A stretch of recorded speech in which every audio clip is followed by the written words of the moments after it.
Señor mío, Padre bendito, te pido en esta noche, Padre bendito, te doy gracias y te damos la honra y la gloria, Señor mío, por darnos la oportunidad de despertar, de ver la luz del día, de poder, que permitís que pudiéramos hacer nuestras actividades, Señor Padre bendito, y gracias a ti, Señor Padre bendito, hemos cumplido, Señor mío, y gracias porque ya estamos en casa, Padre bendito. Te pido por los que no han llegado a casa que los lleves con bien nuevamente, Señor. También quiero agradecerte por esta noche, Señor mío, que nos permite estar aquí presentes, Señor mío, estudiando tu palabra, alimentando el Espíritu, Señor Padre, para mortificarlo, Señor mío. Gracias, Padre. Yo también te pido por el que va a dar el estudio, que lo bendigas, lo cuides, le des sabiduría e inteligencia para que pueda él dar el estudio con gozo, Señor Padre mío, que tú seas quien dirija, Señor mío, este estudio, Señor. Pongas palabras en el hermano que va a dar el estudio. Y gracias te pido también por cada uno de los que estamos presentes y por los que se van van a estar aquí en la junta, Señor, van a meterse por internet, que nos cuide, nos protejas y también nos des sabiduría, inteligencia y que pongamos atención en el estudio, Señor mío. Gracias y que podamos terminarlo con gozo, Señor. Gracias en Cristo Jesús, te doy las gracias. Amén. Amén, Amén. amén. Amén. Buenas noches. Buenas noches, buenas noches. Hola, Armandito, hola, Urielito. Qué gusto. Hola. Pues el toro es tuyo. Perfecto, vamos a empezar. Olé. Va por usted. Vamos usted. Vamos a partir plaza.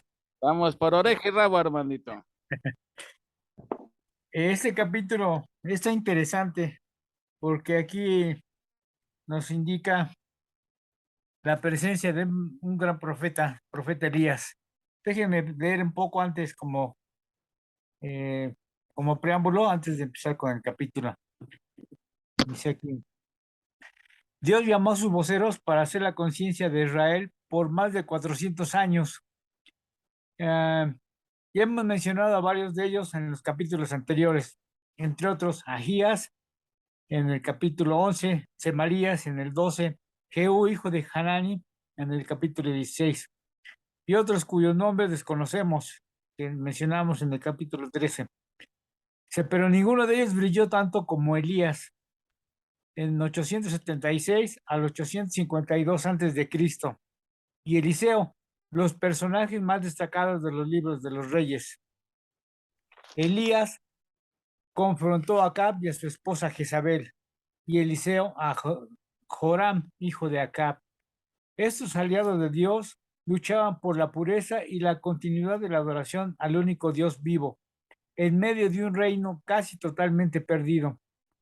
Los milagros que se realizaron, 5 fueron de Elías y 10 de Eliseo, autenticaron la credibilidad del poder y juicio de Dios.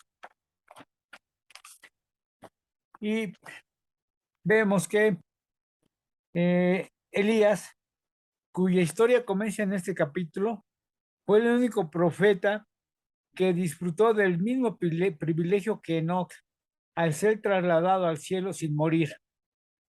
Junto con Moisés, apareció junto al Salvador en la transfiguración del Señor. Otros profetas hablaron y escribieron. Elías habló y actuó, aunque no escribió nada que sepamos, pero sus actuaciones añadieron a su nombre más lustre y honor que los escritos de otros profetas. Bueno, también dice que predice, ya dentro del capítulo, predice gran hambre a Israel por falta de lluvia, y esto a consecuencia de los pecados, a consecuencia de su idolatría. También nos menciona que la provisión de Dios que Dios le dio durante el hambre, lo vamos a ver que por medio de los cuervos es alimentado en un arroyo, en el arroyo de Querit. Por medio de la vida de Sarepta también es alimentado. Lo recibe en nombre de profeta y obtiene una recompensa por alimentar al profeta, ¿no? Por alimentar a Elías. Vio multiplicarse milagrosamente su harina y su aceite. y también restituye la vida de su hijo muerto. Aquí vamos a ver que es la primera vez en la historia de la Biblia que nos menciona la resurrección de un muerto, en este caso el hijo de la viuda. Bueno, pues la historia de Elías comienza de un modo abrupto. No se menciona ninguna genealogía de él. Solo se nos dice que es que era de los moradores de Galad, de la ciudad de Tisbe. Por eso se le menciona Tisbita. Estaba del otro lado del Jordán. Estaba viendo que, eh, que viene del lado del río Jaboc. ¿Se acuerdan de esa mención del río Jaboc, donde Jacob lucha con el ángel de Jehová? Y esa es donde le cambia el nombre de Jacob por Israel. Es esta mención del río Jaboc. Bueno, pues de por ahí era Elías. También se nos dice que usaba ropas. Su vestimenta era de piel de camello, a la usanza de Juan el Bautista, que también usaba ese tipo de vestimentas y también era un hombre solitario. Vamos a ver un poco más adelante, ya entrando en materia en el capítulo, cómo describen a Elías. Es nada más a manera de introducción. Bueno, el capítulo 17 empieza. Entonces, Elías, Tisbita, que era de los moradores de Galad, dijo a Acab: vive Jehová, Dios de Israel, en cuya presencia estoy, que no habrá lluvia ni rocío en estos años, sino por mi palabra. Intempestivamente, buenas noches, Bendice. Buenas noches. Qué bueno que ya te conectaste. Hola, buenas noches. Una disculpa. Buenas noches. Intempestivamente, Elías se presenta ante el rey y le menciona que él es el profeta, es servidor de Dios. Incluso le dice la palabra vive Jehová. Y le da una sentencia, le da una profecía de que se va a quedar sin lluvia, que no va a tener lluvia ni rocío.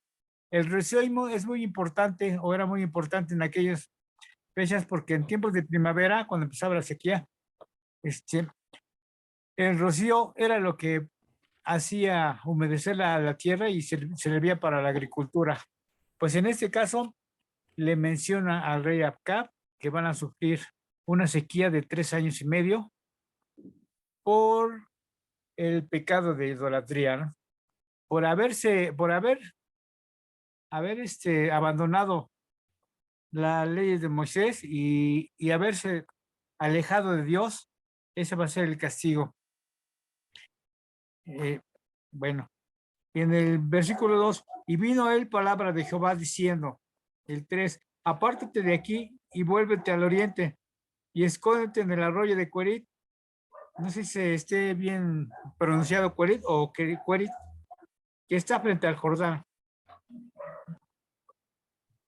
Bueno, esta orden del Señor, después de haber pronunciado la sentencia al rey, le manda que se esconda porque el rey lo va a perseguir. Entonces le dice que se tiene que ir para el oriente, del lado del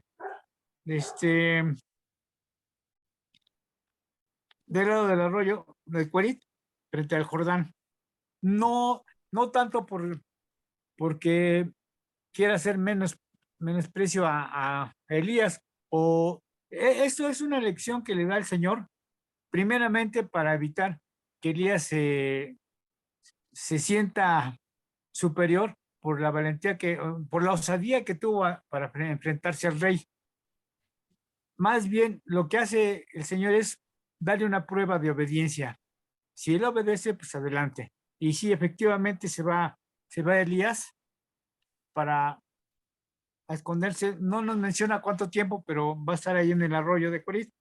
Dice en el versículo 4, beberás del arroyo y yo te he mandado cuervos a que te den allí de comer. Y él fue e hizo conforme a la palabra de Jehová, pues se fue y vivió junto al arroyo de Cuelit, que está frente al Jordán. Y los cuervos le traían pan y carne por la mañana y pan y carne por la tarde, y bebía del arroyo. Aquí está un dato muy interesante. Hay un dato muy interesante, ya que está se aleja, está en el arroyo, va a ser alimentado sobrenaturalmente por estos cuervos que normalmente eran mencionados o eran tratados por los judíos como animales inmundos que no se pueden comer, pero el Señor los va a utilizar para alimentar a su profeta. ¿Y qué es lo que le van a traer? Le van a traer pan, carne. En sí, la palabra pan puede significar frutas, higos, verduras, huevo, todo lo que se sirve para nutrir a una persona. Pero, y si nos preguntamos de dónde lo traían los cuervos, basta nos decir que posiblemente lo traían de un lugar donde la sequía todavía no afectaba. Entonces, del lado del Jordán, posiblemente. ¿Egipto puede ser? Perdón, Frendis. ¿Podría ser Egipto? Podría ser Egipto, podría ser la parte del Jordán, la parte donde no había afectado la sequía. La sequía les iba a afectar precisamente a toda la nación de Israel. Entonces sí podría ser de esa parte de por ahí. Pero les comento, los cuervos son o eran considerados como animales inmundos, pero el Señor los va a utilizar para alimentar a Elías. Normalmente los cuervos dejan sin comer a sus crías, pero ellos, bueno, vemos aquí una manifestación de un milagro, porque esos animales no nos menciona cuánto tiempo les lleva el alimento, pero los estuvieron alimentando bastante día y noche. Menciona aquí un comentario que como en el Maná, en el desierto de Sinaí, bueno, en el desierto, cuando anduvieron los primeros, pues cuando hubo Moisés con la primera generación, que eran alimentados milagrosamente. Aquí los cuervos les traen ese tipo de alimentos y bebía agua del arroyo. Me digo que es interesante porque por los cuervos generalmente son animales que consumen carroña, se alimentan de gusanos, pero en esta ocasión reciben la orden del Señor y van a alimentar a Elías. Amén. Es así como Elías, por algún tiempo en solitario, fue alimentado sobrenaturalmente de pan y carne, pero la bebida del arroyo, que era natural, le faltó antes que el alimento sobrenatural. Pasados algunos días se secó el arroyo, con lo que se ponía de manifiesto la falta de lluvia. Los poderes de la naturaleza son ilimitados, pero no lo son los poderes para el autor de la naturaleza. Bueno, en el versículo 7, dice, pasados unos días se secó el arroyo porque no había llovido sobre la tierra. En el versículo 8, dice, vino luego a él palabra de Jehová diciendo, levántate, vete a Sarepta de Sidón y mora allí. He aquí que yo he dado orden allí a una mujer viuda que te sustente. En el 10 entonces él se levantó y se fue a Sarepta. Y cuando llegó a la puerta de la ciudad, he aquí una mujer viuda que estaba allí recogiendo leña, y él la llamó y le dijo, te ruego que me traigas un poco de agua y un vaso para que beba. Cuando ya la sequía está, ya está predominando en la tierra, se seca el arroyo, posiblemente no menciona que, es más, se desconoce dónde estaba ese arroyo. Eran los arroyos que normalmente se crecían en la primavera, pero en tiempos de sequía, pues naturalmente se desaparecían. al parecer ya la sequía empezaba a dar sus frutos, entonces le da la orden de que se fuera para Sarepta. Vamos a ver por qué lo manda para allá. El lugar en el que ahora fue enviado fue Sarepta, ciudad de Sidón, cerca de la frontera con Israel. Dice aquí que nuestro Salvador lo mencionó como una antigua indicación del favor de Dios para los gentiles. Muchas viudas había en Israel en esos días, pero fue enviado a honrar y bendecir con su presencia una ciudad pagana, con lo que se dice que vino a ser el primer profeta de los gentiles. Elías fue odiado y exiliado por sus paisanos. Por tanto, he aquí que se vuelve a los gentiles, como se menciona en Hechos 13, 14 y 18, 6. Pero ¿por qué esta ciudad de Sidón? Es lo que preguntábamos. ¿Por qué esta ciudad? Quizá porque allí había salido de Israel el culto a Baal en manos de Jezabel, la esposa del rey, que era de Sidón. Jezabel era el mayor enemigo que tenía Elías. Con todo, para mostrarle cuán impotente era su maldad, Dios le halla ahí mismo a Elías un lugar donde permanecer oculto. Igual, ya comentamos que Elías se preguntaba, bueno, ¿por qué me mandan para allá y por qué con una viuda? Elías sabía que las viudas son las primeras personas que sufren de escasez de la comida en una sequía. Y por lo general, pues, estas personas son humildes, son sencillas. Entonces se presenta Elías a la ciudad de Sarepta y en la puerta, se menciona aquí que en la puerta se encuentra a una, Elías se pregunta, ¿quién será, no? Pero ve a una viuda recogiendo leña y a ella es a la primera que le pregunta. Más bien, le pide de favor que le traiga un vaso con agua. Por la caminata ha sido muy larga. Menciona aquí que era más de 140 kilómetros. La distancia que había del lugar de Cuerit hacia Sarepta. Sarepta estaba precisamente del lado de Sidón, cerca del mar Mediterráneo. Bueno, en el versículo nos dice entonces él se levantó y se fue para Sarepta, ¿verdad? Cuando llegó a la puerta de la ciudad, he aquí una mujer viuda que estaba ahí recogiendo leña, y él la llamó y le dijo, te ruego que me traigas un poco de agua en un vaso para que beba. Esto ya lo habíamos leído, bueno. Y yendo ella para traérsela, él le volvió a llamar y le dijo, te ruego que me traigas también un bocado de pan en tu mano. Y en el 2 ella le respondió, vive Jehová, tu Dios, que no tengo pan cocido, solamente un puñado de harina que tengo en la tinaja y un poco de aceite en una vasija. Y ahora recogía 2 leños para entrar y prepararlo para mí y para mi hijo, para que nos lo comamos y nos dejemos morir. Está tremendo esto. Les comentaba, las viudas son las primeras que sufren las consecuencias en una sequía. Pero se ve que esa mujer es de buenos sentimientos, le ofrece el agua y cuando Elías le pide un poco de pan para comer, ella le contesta, vive Jehová. Esta expresión de vive Jehová da a entender que la viuda sabía del Dios de los judíos, pero no lo adoraba porque ellos adoraban a los Baales, ¿no? Al Dios del Baal. Pero demostraba cierta sencillez, cierta humildad y cierto servicio. Reconoce que Elías es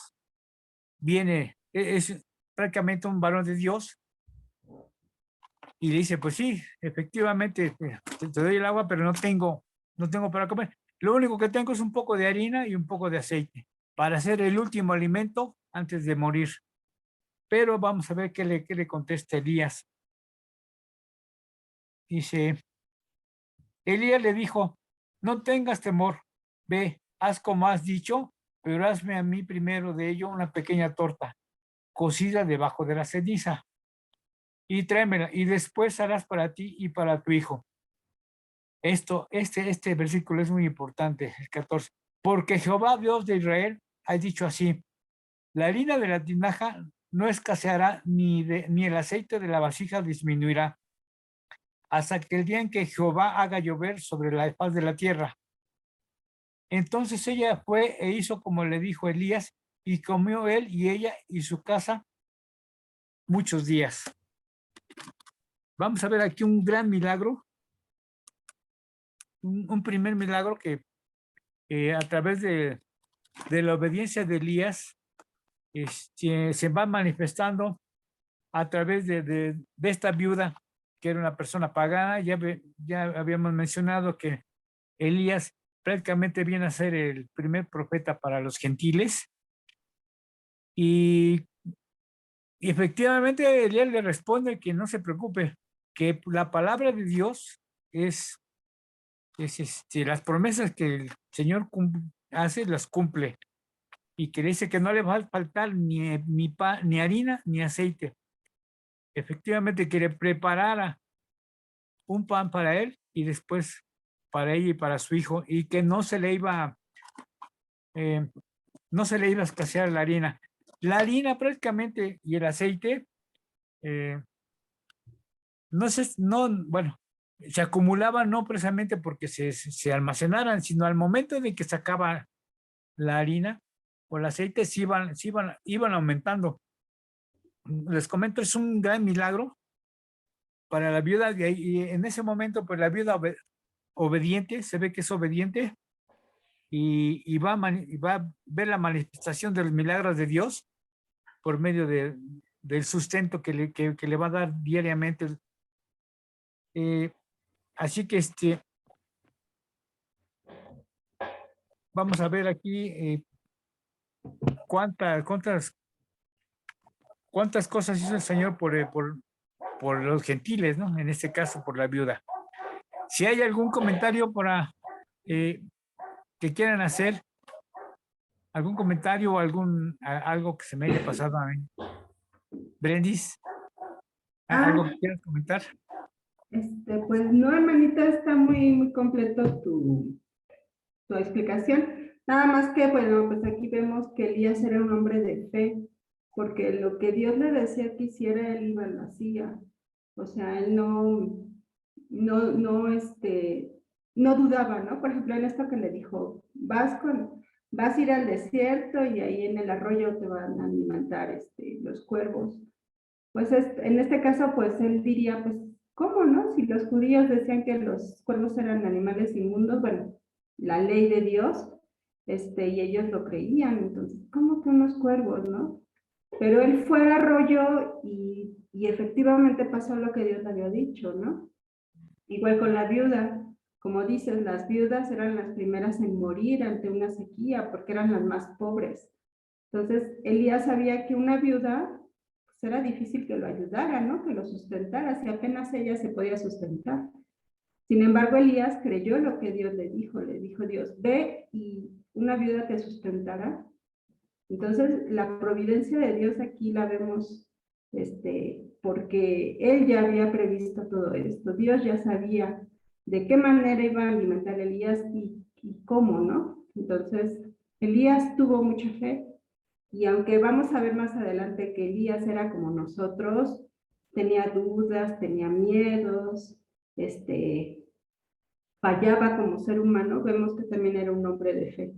Entonces, aquí nos está enseñando la Biblia que la fe es muy importante, ¿no? Pero sobre todo la fe en Dios y creer lo que Él nos dice. Aunque nosotros veamos que las cosas no van bien, tenemos que tener fe en que Él va a solucionar todo y que Él va a poner las cosas donde deben de estar, ¿no? Entonces, la verdad es que Elías es un gran ejemplo de fe, ¿no? Sí, efectivamente. Muchas gracias. ¿Algún otro comentario? Yo, Armandito. Sí, adelante. Mira, has comentado cosas interesantes. Y una de las cosas que llama ahorita mi atención es la palabra milagros. No sé si ustedes han escuchado que hoy está muy en boga Noche de Milagros, y ven por tu milagro y domingo de milagros y trae a tus enfermos. Hoy está muy en boga eso. Pero estamos viendo que realmente, solamente en la historia de la humanidad ha habido 3 episodios en la historia que se han caracterizado por lo que realmente son milagros. La primera etapa fue en la etapa de Moisés, cuando vimos milagros a diestra y siniestra, ¿sí? Después se calman, hay un poquito en Josué, un poquito cuando conquista la tierra, vemos algo. Y después de ahí se tranquilizan los milagros, ya no vuelve a haber milagros así, algo sobre. Hasta que aparece Elías y Eliseo en la escena. Nuevamente regresan los milagros. Y después de Elías y Eliseo se vuelven a calmar los milagros y no vuelven a aparecer hasta la época de Jesús y los apóstoles. Entonces realmente son 3 periodos en la historia de la humanidad que se han caracterizado por milagros. Porque realmente lo que estamos viendo ahorita, esos son realmente los milagros. Esos son los milagros, ¿sí? Y bueno, saben por dónde voy y por qué estoy diciendo esto, ¿no? Ahora, vemos aquí el primer milagro es cómo Dios sustenta, como tú dijiste, sobrenaturalmente a Elías con los cuervos, ¿sí? Yo no sé si le llevaban un guarachito de bistec, no sé si le llevaban semilla, pero lo alimentaron, ¿no? Y después, lo que pasa con la viuda, mira, me llama la atención que la viuda siendo de Sarepta, conocía al Dios de Jehová, pero de alguna manera estamos viendo el control soberano de Dios. Ahorita que estamos viendo atributos de Dios, vemos el control soberano de Dios. El control que tiene aún sobre las aves de la creación. Dios preparó los cuervos. Y aquí también dice aquí que él le ha mandado a una mujer. O sea, de alguna manera, exactamente, Dios preparó a esa mujer para alimentar. Porque no es normal si, oye, si nada más tienes ya para un pan, dices, pues se lo voy a dar a mi hijo. Y como le dice Elías, dámelo a mí. Y tendrás para toda la sequía. Y ahí vemos la fe de la viuda. Y siempre la obediencia es consecuencia de la fe. Entonces, de alguna manera mostró fe en la palabra de Elías, que era palabra de Dios, ¿no? Entonces, aquí vemos también cómo la fe siempre se traduce en obediencia a la palabra. ¿Tú léete algo? No, No, bueno. Entonces, pues adelante, hermanito. Oye, Correcto. también iba a comentar cómo él le dijo que se escondiera y todo, bueno, le dijo eso para que conociera la fe de Elías, ¿no? Porque bueno, él lo cuida y lo protege, ¿no? Pero le hizo eso para que tuviera el fe. Porque ha dicho, ¿cómo voy a esconder si es todopoderoso, no? El Señor. Pero fue una prueba, ¿no? De fe, de obediencia, como dices tú. Y otra de las cosas, bueno, como le dijo que la viuda lo iba a alimentar allá, bueno, pues también ya estaba preparado porque ya estaba ahí en la entrada, ¿no? En las puertas, ¿no? Porque normalmente pues van al bosque a conseguir leña, ¿no? Sí. Sí, sí. Ya estaba ahí ella, en la entrada, en la entrada del pueblo, de Sidón, ¿no? Sarepta. Sí, pues es prácticamente en Sidón. Sarepta. Entonces también ya tenía todo preparado el Señor, como ya lo tiene preparado desde antes de la fundación del mundo, ya sabe lo que va a suceder. Amén. Ese es el control soberano de nuestro Señor, ¿verdad? Todo, no hay nada que le trastorne sus propósitos. Dios, ¿saben por qué suceden las cosas? Porque Dios las decreta antes. Y lo que Dios se va a cumplir. Amén. Y como dices tú, era también una prueba para Elías de fe, pero siendo un profeta, un portavoz de Dios, Dios no pide que entiendas su orden, sino que la obedezcas, ¿verdad? Y cuántas veces Dios no nos pide cosas que dice, ay, no entiendo por qué. Bueno, Dios dice, no, yo no estoy esperando que entiendas, sino que obedezcas. Esa es la fe. Obedecer, aunque no entiendas por qué es, pero hay que obedecer. Sí, hermanito, que ahí te viene el Muy bien. Sí, claro que sí. Los que tratan con Dios han de vivir por fe y buscar primero el reino de Dios, lo que dice Mateo 6:33. La fe de la viuda elevaba a tal grado como para negarse a sí misma y depender únicamente de la promesa, que fue milagro en el reino de la gracia, tan grande como lo fue en el incremento de su aceite en el reino de la providencia. Bueno, el versículo dice, y la harina de la tinaja no escaseó, ni el aceite de la vasija menguó, conforme a la palabra que Jehová había dicho por Elías. El comentario nos dice aquí que el cuidado de Dios que tuvo de ella, ¿no? Y la harina de la tinaja no escaseó, ni el aceite de la vasija menguó, sino conforme sacaba ella de los recipientes, tanto más iba añadiendo el poder divino en ellos. En el curso de la providencia divina es un ejemplo del poder y de la bondad de Dios que no debe de ser pasado por alto por el hecho de que sea corriente. La harina y el aceite se multiplicaban no al ser almacenados, sino al ser usados. Esto servía para el mantenimiento de Elías. Su alimento cotidiano seguía siendo milagroso. Hasta entonces se había nutrido de pan y carne, que era lo que le llevaban los cuervos. Desde ahora de pan y aceite. Entonces usaban como nosotros comemos el pan con mantequilla, ¿no? También servía para el sustento de la pobre viuda y de su hijo, al ser para ella una recompensa por cuidar al profeta. Cristo ha prometido a los que le abren la puerta que entrará y cenará con ellos y ellos con él, lo que menciona Apocalipsis 3:20. Y a los justos se les promete en Salmos 37:19 que no serán avergonzados en el tiempo de escasez y en los días del hambre serán saciados. Otra recompensa que recibe la viuda, y que vamos a ver más adelante, al asistir a Elías, pues su hijo, que después de morir es restaurado a la vida. Bueno, el versículo 17. Después de estas cosas, que quiere decir que después de todo lo que había sucedido con este tipo de milagros, aconteció que cayó enfermo el hijo de la ama de la casa, o sea, de la viuda, y la enfermedad fue tan grave que no quedó en él aliento. Y ella le dijo a Elías, ¿qué tengo yo contigo, varón de Dios? ¿Has venido a mí para traer memoria a mis iniquidades y para hacer morir a mi hijo? Y él le dijo, dame acá tu hijo. Entonces él lo tomó en su regazo y le llevó al aposento donde él estaba y lo puso sobre la cama. Y clamando a Jehová, dijo, Jehová, Dios mío, a la viuda en cuya casa estoy hospedado, has afligido, haciéndome morir a su hijo. Y se tendió sobre el niño 3 veces y clamó a Jehová y dijo, Jehová, Dios mío, te ruego que hagas volver el alma de este niño. Y Jehová oyó la voz de Elías y el alma del niño volvió a él y revivió. Hasta aquí lo vamos a dejar en el versículo 22. Después de estos acontecimientos, viene una desgracia para la viuda, ¿no? Y menciona que el niño cayó enfermo. Al parecer era un niño que todavía de regazo, podía caber en el regazo de la madre, ¿no? En los brazos de la madre. Era un niño pequeño. No menciona la edad, pero al parecer era un niño pequeño. La viuda expresa con vehemencia, ¿qué tengo yo contigo, varón de Dios? Tal parece que la muerte del niño es una sorpresa para ella, bueno, pues no se lo esperaba. Le resulta difícil mantener la calma al verse este aprieto en forma tan repentina e inesperada.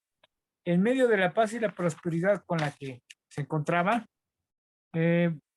por medio de la mediación de Elías, ella le llama varón de Dios, pero se queja como si él tuviera la culpa de la muerte del niño. Con todo, acompaña la queja con muestras de humildad y arrepentimiento. ¿Has venido a mí para atraer memoria a mis pecados?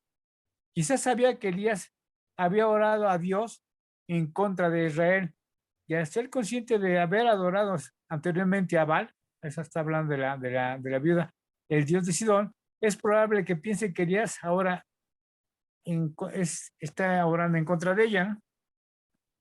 Bueno, pero vamos a ver qué es lo que hace Elías.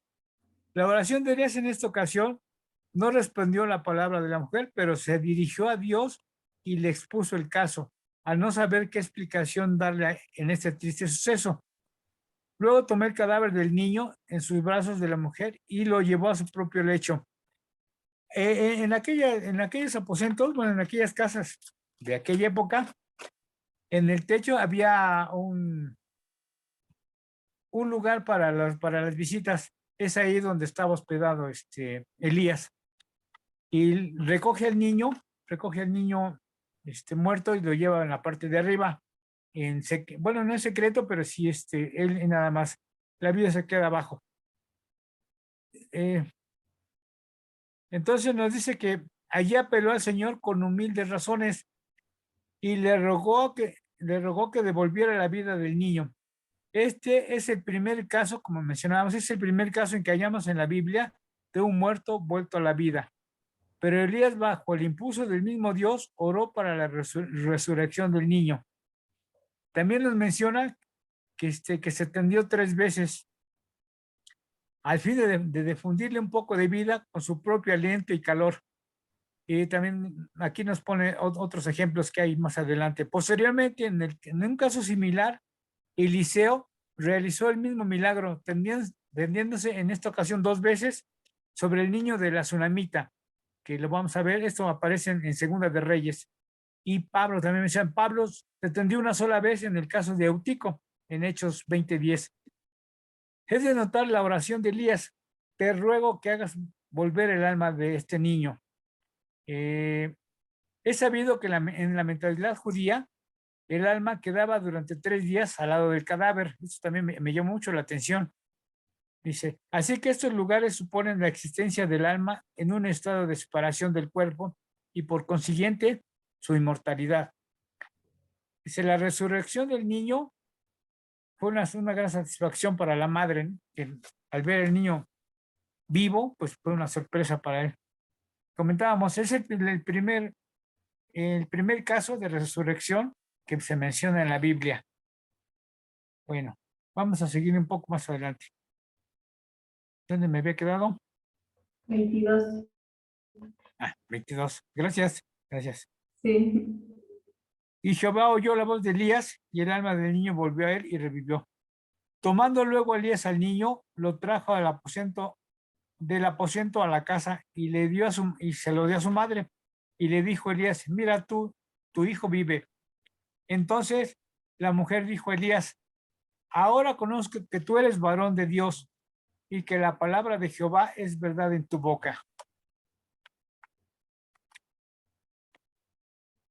¿Qué madre no da la vida por su hijo, verdad? Y en este caso, cuando se le ve arrebatada la vida del niño, pues es lo más triste ver morir a un hijo, ¿no? Yo lo vi con mi madre, en paz descanse. Cuando murió mi hermano, el más grande, bueno, cuando murió mi padre primero, no sufrió tanto mi mamá, pero cuando murió mi hermano, el más grande, le afectó tanto a ella que le costó mucho trabajo reponerse o aceptarlo, ¿no? Así me atrevo a pensar que la viuda, pues, pensaba que por sus pecados la había castigado el Señor con la vida de su hijo. Pero gracias a que a Elías pide fervientemente, aquí menciona también que lo pide durante 3 veces, la manifestación de la oración siendo continua, vemos aquí que produce el efecto. Además, pues fue agradable. Fue una prueba para Elías, una prueba de fe. Dice, la resurrección del niño y la gran satisfacción que con ello tuvo la madre, ver al niño vivo. Dice, veas el poder de la oración y especialmente en el poder del que escucha las oraciones, en este caso del Señor, de Dios, el cual mata y hace vivir. Elías lo llevó a su madre, la cual, como se puede suponer, no daría crédito a sus ojos. Así que la buena mujer clamó, ahora conozco que varón de Dios eres tú y que la palabra de Dios en tu boca es verdad. Aunque ya sabía estas cosas por el milagroso sustento diario que Dios le proporcionaba por medio de Elías, como quiera que la muerte del niño le había hecho dudar. Ahora lo pone de relieve en esta confesión. Al tener una prueba satisfactoria del poder, de la bondad del verdadero varón de Dios, de este modo, la muerte del niño sirvió para acrecentar la gloria de Dios y el prestigio del profeta. Y tengo aquí un comentario, un último comentario que les quiero mencionar. Precisamente lo que significan estos últimos párrafos, ¿no? Estos últimos versículos. Dice, la lección que aprendieron equivale, o sea, la lección de la resurrección del niño equivale al mensaje del evangelio de salvación, ya que la mujer exclamó, ahora conozco que tú eres varón de Dios y que la palabra de Jehová es verdad en tu boca. Hay dos razones para que se den los milagros en la Biblia. Primero, acreditar al mensajero de Dios cuando dijo, conozco que tú eres varón de Dios. Y segundo, autenticar el mensaje. La palabra de Jehová es verdad en tu boca. Esta acción decisiva de Elías fortaleció la fe de la viuda cuando dijo, ahora conozco, y también la del mismo profeta, para que pudiera hacer cosas aún más grandes en el futuro. Y hasta aquí termina el capítulo 17, que como vimos es muy interesante, y como decías, Juan Carlos, aquí empieza otra vez la tercera fase de la manifestación de los milagros. Primero, ya vimos que con Elías, después vamos a ver con Eliseo. ¿Algún comentario? ¿Algún comentario sobre esto? A mí me pareció, me llenó mucho de fe el ver esta clase de milagros, porque ya habíamos visto, a pesar de que ya lo habíamos visto en Éxodo y con Josué, cuando atravesaron el río Jordán, no cabe duda que el volver a escuchar o el volver a mencionar un milagro le llena a uno de esperanzas en el Creador y de fe. ¿Algún comentario? Sí, yo creo que esta manera sobrenatural que Dios alimentó a Elías con los cuervos, pues nos hace ver que Elías tenía mucha fe, pero que también era obediente, ¿no? Porque él hacía lo que Dios le decía, o sea, él creía lo que Dios le decía, ¿no? Entonces vemos que, pues que aquí Dios actuaba de manera sobrenatural. Yo vi un comentario de un pastor que decía que los cuervos en sí no eran cuervos, sino que eran egipcios, ¿no? Que eran personas que venían de Egipto y que los decían como que eran cuervos. Pero yo creo que no, yo creo que aquí actúa Dios de manera sobrenatural y exactamente lo que dice la Biblia es lo que está pasando, ¿no? Está siendo alimentado por cuervos verdaderamente. Dios usa lo que Él quiere usar para poder hacer crecer nuestra fe, ¿no? Y nosotros lo obedezcamos. Entonces, vemos que Elías, aquí me llama mucho la atención que dice Elías de Tisbita, algo así, ¿no? Que de Galat, pero no dice que es hijo de alguien. Por ejemplo, siempre vemos que Saúl hijo de fulano o David hijo de Isaí, ¿no? Y aquí vemos que Elías no tiene... No menciona ninguna genealogía, ni a su padre, ni a su madre, no. No, entonces, bueno, también recordando que vimos Apocalipsis, vemos que Elías es uno de los que viene a emitir el juicio, ¿no? Y que también hace que no llueva en la tierra. Entonces, bueno, también creo que la Biblia habla de que Elías no muere, ¿no? Igual no murió igual que Moisés, ¿no? Que Dios se los llevó, pero no vimos cómo murieron, ¿no? Ajá, y me llama mucho... Junto con Moisés, estuvo en la transfiguración del Señor. Transfiguración también, sí. Sí, Sí, entonces, bueno, vemos que era un hombre de Dios verdaderamente, ¿no? ¿Y qué hacía el hombre de Dios? Pues decir las verdades de Dios, decir lo que Dios tenía preparado. En este caso vemos para el juicio de Israel, ¿no? Porque vemos que, pues que ya la nación estaba en una oscuridad total, ya iban de mal en peor y no había, ya no podían levantarse, ya Dios tenía que actuar en este caso, ¿no? Él les dio muchas oportunidades para reaccionar, sin embargo ellos no lo hicieron, entonces pues, Dios tuvo que emitir este tipo de juicios para que ellos entendieran que estaban yendo por un mal camino, ¿no? Y sobre todo para los reyes, que se supone que los reyes eran personas que tenían que ayudar al pueblo y llevarlo en este caso, a la espiritualidad y conocer las leyes de Dios, y eran los primeros que a lo mejor no las desconocían, pero no las llevaban a cabo. Hacían como que la Virgen les hablaba, ¿no? Como coloquialmente se dice, ¿no?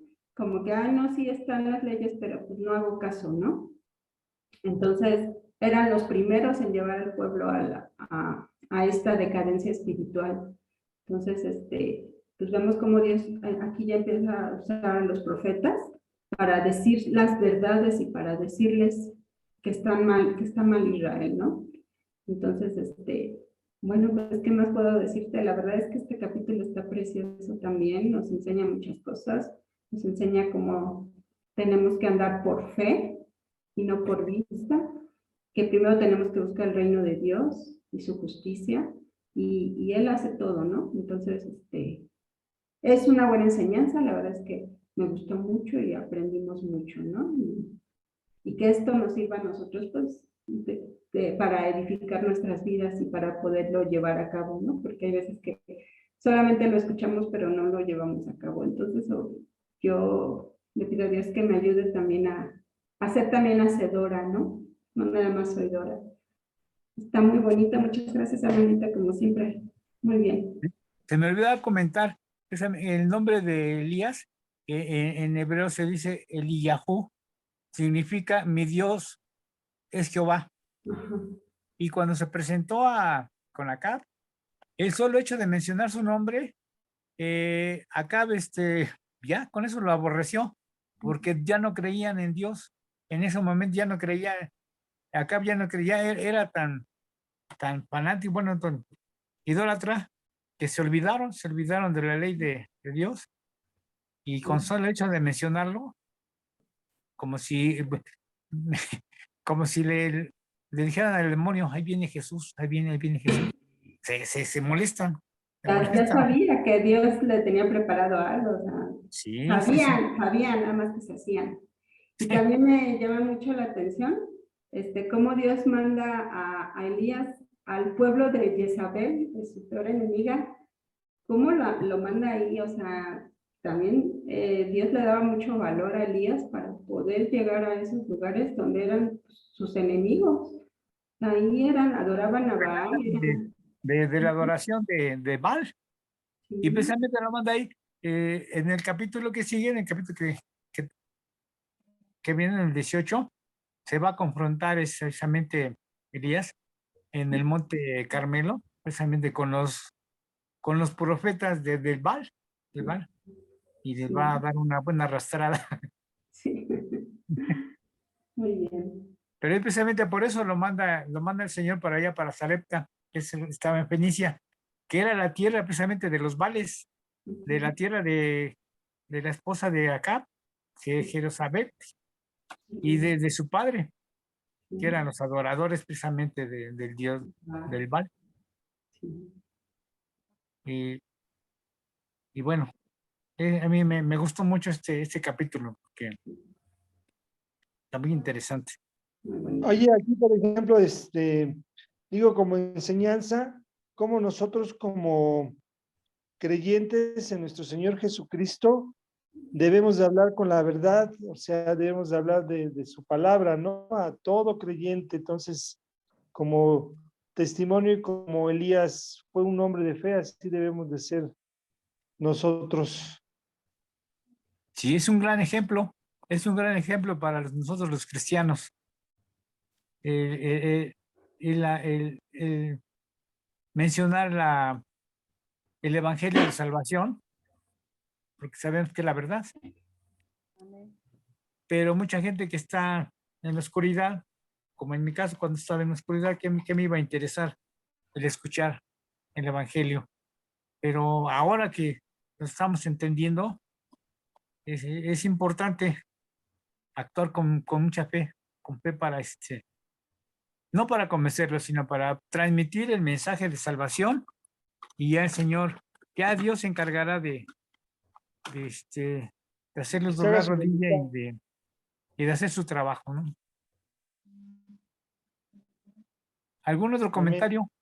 Bueno, yo también quería comentar acerca de los animalitos, ¿no? Cómo Dios ha usado a través de toda la Biblia, pues ha usado realmente a animales, desde que usó a la serpiente, después usó a un asno, ¿verdad? A las águilas también. Entonces, pues aquí usó cuervos, o sea que pues Dios es soberano, poderoso, y Él se vale de muchas cosas para obrar, ¿no? Y para obrar a través de esos animalitos, ¿no? Entonces, pues no fue raro que hiciera lo mismo con los cuervos. Me imagino yo que llevaba el alimento, lo traían en el pico y se lo dejaban caer a Elías, ¿no? Y ya Elías, se alimentaba. O sea, Dios nunca lo abandonó, siempre estuvo con él, y así creo que Dios a nosotros nunca nos abandona. Y cuando estamos pasando por pruebas tan difíciles, dolorosas, sufrimientos, Él siempre está con nosotros, y siempre pues debemos encomendar nuestra causa a Él, y Él intervendrá, ¿no? Y Él hará lo correcto. Y me llama también la atención, como decían ustedes, que con Elías hubo milagros, ¿no? Con Moisés hubo milagros, con Jesús hubo milagros, pero Dios siempre tiene un propósito, o tenía un propósito en los milagros, como decía Armandito, autenticar que Dios estaba con ellos, que todo eso venía de Dios, ¿no? Y lo correcto es que usó Dios todos esos milagros para autenticar que venía de Él. Pero ahora que nosotros ya no andamos por vista, sino andamos por fe, nosotros ya no necesitamos ver para creer, ¿sí? Entonces me parece muy interesante cómo Dios va obrando a través de la historia, a través de la Biblia, y cómo se va revelando, ¿no? Entonces, ahora me asombra que nosotros ahora ya no necesitamos ver milagros para creer en Jesús, sino solamente es por el Evangelio. Y Dios es el que pone la fe en nosotros, no tenemos ningún mérito, ¿no? Entonces, pues sí, realmente es asombroso ver cómo Dios va obrando a través de la historia de la humanidad, y va a seguir obrando y va a cumplir sus propósitos. Oye, pero sí, digo, eso es bien importante lo que dijiste, pero sí creemos en los milagros hechos por Dios, ¿no? En la actualidad. Pero ya no para creer. Ah, no, ya no para ver, no, ya no, porque ya creemos. Entonces sí creemos que Dios sigue haciendo milagros. Ok. No necesitamos un milagro para creer, porque Para nosotros los cristianos, el milagro más grande ha sido la resurrección de nuestro Señor Jesucristo. Con eso nos basta para vivir con fe y por fe. Amén. No queremos más, no necesitamos más, ¿verdad? Pero sí nos llama mucho la atención estos pasajes de la Biblia, más en el Antiguo Testamento, porque hoy, bueno, en estos tiempos, como dices Juan Carlos, que se habla mucho de los milagros, pero el demonio también hace milagros. Así que para nosotros los cristianos el más grande ha sido la resurrección de Jesucristo, y gracias a Jesucristo pues tenemos la salvación y tenemos que caminar por fe. Mira, ¿Algún otro comentario? para entender bien exactamente lo que significan los milagros, tenemos que ver que es un hecho que va en contra de las leyes de la naturaleza, De la naturaleza. para empezar. Hoy en día, lo que llama a todo mundo milagros, en realidad no son milagros. Y cuando a veces le llaman milagros, yo le llamaría la providencia de Dios. Iba en un coche a 100 kilómetros por hora, me estrellé y ni se deshizo el coche y yo salí ileso.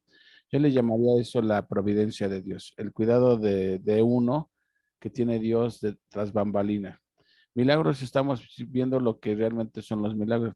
Para mí, hoy el mayor milagro que puede uno apreciar, milagro que viene de Dios, es la conversión de un pecador en un hombre de Dios. Ese es un verdadero milagro y eso es obra de Dios, ¿sí?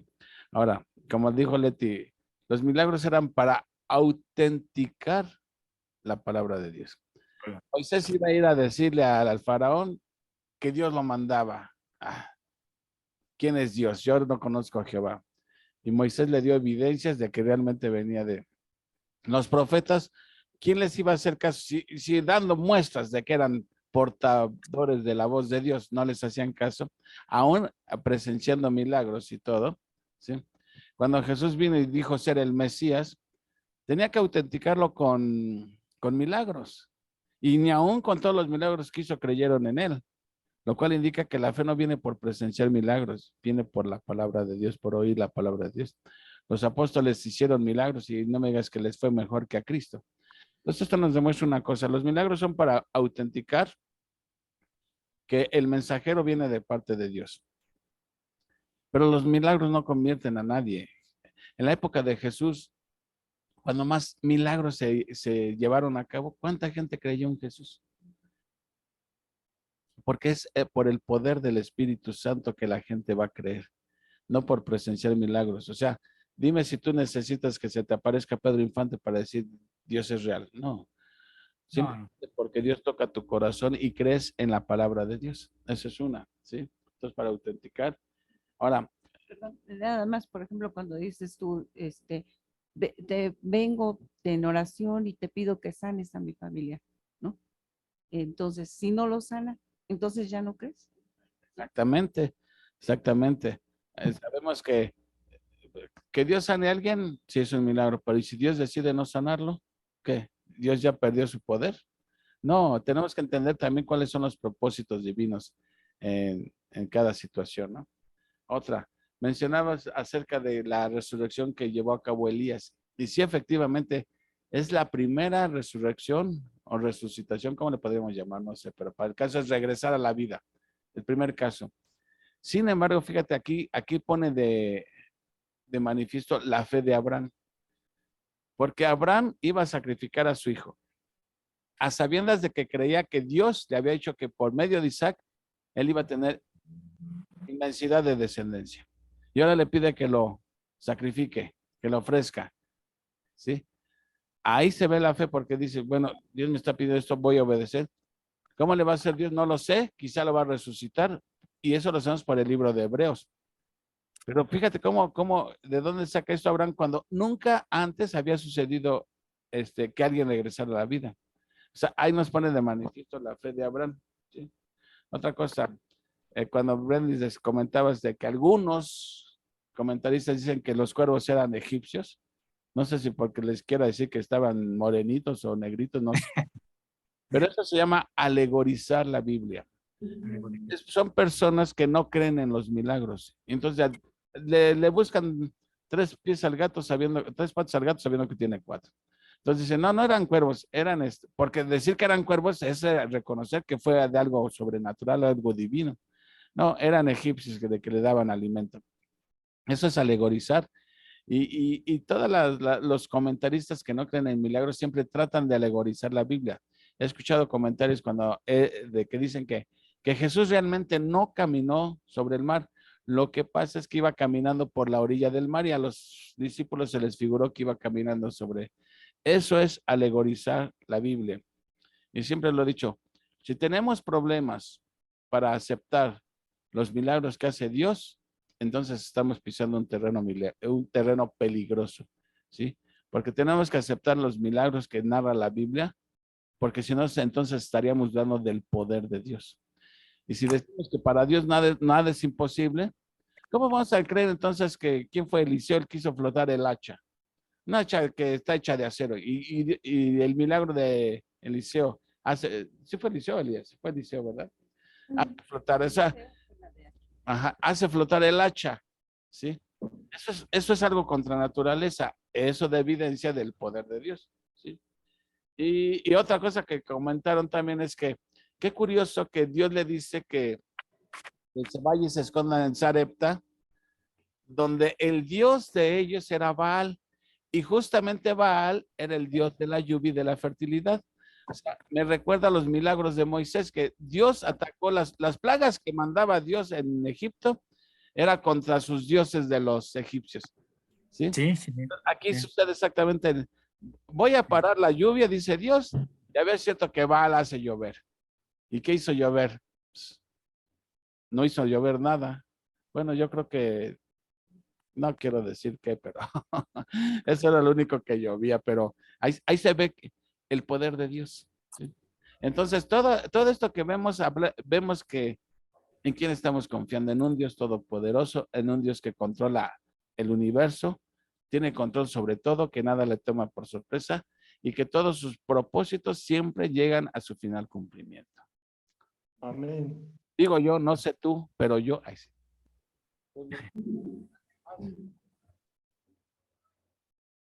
¿Alguien más? ¿Uriel? No, dije amén, amén, amén. Pues todo eso es, pues todo está muy claro. Muy bien, muy bien. No, y la historia de Elías es fascinante, ¿eh? Es fascinante la historia de Elías. Realmente Ay, tenemos espérate, nos va a porque atrapar. lo que vamos a ver en el siguiente capítulo. Perdón, Brendis. No, perdón. Ya ves que mi internet siempre está bien desfasado, perdóname, Japón. No, que estaba comentando que espérate, que el siguiente capítulo va a estar bien bueno de los falsos profetas y de como ahora vemos en la actualidad, ¿no? Como muchos se dicen ser profetas, muchos dicen hacer milagros, ¿no? Y cómo vamos a ver que eso es mentira y que engañan a las personas, ¿no? Pero ¿por qué somos ignorantes y no leemos lo que dice la Biblia, ¿no? Pero está bien, pone bien bueno el siguiente capítulo. Exactamente, exactamente. Y todo esto es porque, como dijo Jesús, erráis ignorando las escrituras. ¿Sí? Además, a comentar que Elías, siendo un profeta de Dios, que Dios le daba valor para enfrentar a los Baales, determinación, sabiduría, cómo él, al ver que Jezabel lo iba a perseguir y todo, cómo le entró temor y le entró la depresión, ¿no? Huyó. ¿Por qué? Porque era un hombre con las mismas pasiones que nosotros. Como ven, Leti, ya no sé en qué capítulo va, pero ya va adelantado. Sí, sí. Con calma, sí, todo eso lo vamos a ver. Sí, muy bien, realmente, esto se está poniendo bueno, realmente, y doy gracias a Dios de que, como decía Uriel, todos venimos bien cansados y todo, pero hasta el cansancio se nos espanta de estar aprendiendo aquí todos juntos y retroalimentándonos. Yo honestamente también hoy he aprendido porque la verdad es que uno nunca está aquí para enseñar, sino para aprender juntamente con todos, ¿no? Y juntamente nos retroalimentamos.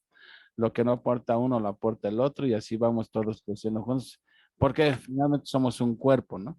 Y todos vamos creciendo simultáneamente. ¿A poco el hígado crece antes que el corazón, o el corazón antes que el pulmón? Todos van creciendo simultáneamente. Y así siento yo y doy gracias a Dios de que estos estudios nos están nutriendo, nos están alimentando y por la gracia de Dios ahí vamos creciendo, ¿no? Y conociendo cada día más al Dios de nuestra salvación. Y vamos por el camino correcto, que es lo importante. Sí, y me asombra cómo Dios siempre tiene un remanente, ¿no? Siempre hombres, mujeres fieles, que a pesar de todas las actividades que puedan tener, se mantienen fieles. Bueno, eso va para los que ponen pretexto para todo, ¿eh? Y no nos da gusto que ustedes, cansados o no cansados, aquí estamos, ¿verdad? Ahora nos extrañó que no estuvo doña Magda, pero seguramente algo pasó con ella porque ella también es fiel. Pero bueno, si algún comentario final. No somos muchos, pero somos machos. Lo importante es que aquí estamos y nos estamos retroalimentando, ¿no? Claro. Miren, el estudio de la Biblia, el primer beneficiado en el estudio es un. Así que, bueno, algo más, si no, ya nos vamos, ya muy bien, Armandito. ¡Ole, torero! Entonces, no salió tan bien como yo quería, pero Bueno, pero es gracias a Dios, Es que te con la exijo. ayuda de Dios, porque hicimos este capítulo. Gracias, Armandito. Y bueno, pues, ah, Leti tiene una cuestión para ti, Brendis. ¿Qué Ah, a ver. Pachuca con Toluca? ¿Qué pasa Ah, contigo? ¿Te esperamos el domingo o no? Ay, sí hubiera querido, pero Tenemos una no big surprise, ya te pude. compramos un pastel. ¿Qué crees que a Brenda le dio COVID? Paco va a trabajar el fin de semana y se nos complica. Sí hubiera querido estar ahí un Bueno, ratito con ustedes, pero bueno, Dios sabe por qué. Qué bueno que te preguntamos porque pues sí teníamos una especie de plan, pero bueno, sabemos que Dios todo lo tiene en control, deseamos que Bendita se restablezca. ¿Y Así. está bien? ¿Fue tranquilo? Y está bien, gracias a Dios, fue tranquilo, pero sí salió positiva en el trabajo, le dijeron que salió positiva y la regresaron. Entonces, pues ahora primer día en la semana le hacemos otra prueba para ver cómo sigue, pero está muy bien, gracias a Dios. Está Bueno, muy- que repose, que esté tranquila, relajada, ¿no? Y exacto, y más que nada por los contagios, a lo mejor es asintomática, ¿no? Porque no tuvo síntomas fuertes, pero pues puede contagiar, entonces también hay que tener cuidado en ese sentido. Pues sí, Bendita, y pues Paco trabaja también y pues Sí. hay que cumplir, ¿no? Pero pues Muchas gracias de todos modos por... y pues ya estaremos mandándote felicitaciones Sí, muchas gracias. por el WhatsApp, ¿no? Sí, claro. ¿Cuántos años, Chinita? Ah, ya hasta se me olvidó. Ah, 49. Ay, no, qué jovencita, no. No, ya estoy bien ruca. O sea, depende de 49 años, no, hombre, apenas estás en la flor de la juventud. tengo 16 años, se voy entrando a la pubertad apenas. Sí, no, pues ya, ahí vamos entonces. Es más chico, mira, me está saliendo el pelo. Ah, Ya somos dos, Armandito. Sí, sí. Es que Armandito y Uriel son calvinistas, Brendis, tú comprendes. Vámonos, jóvenes.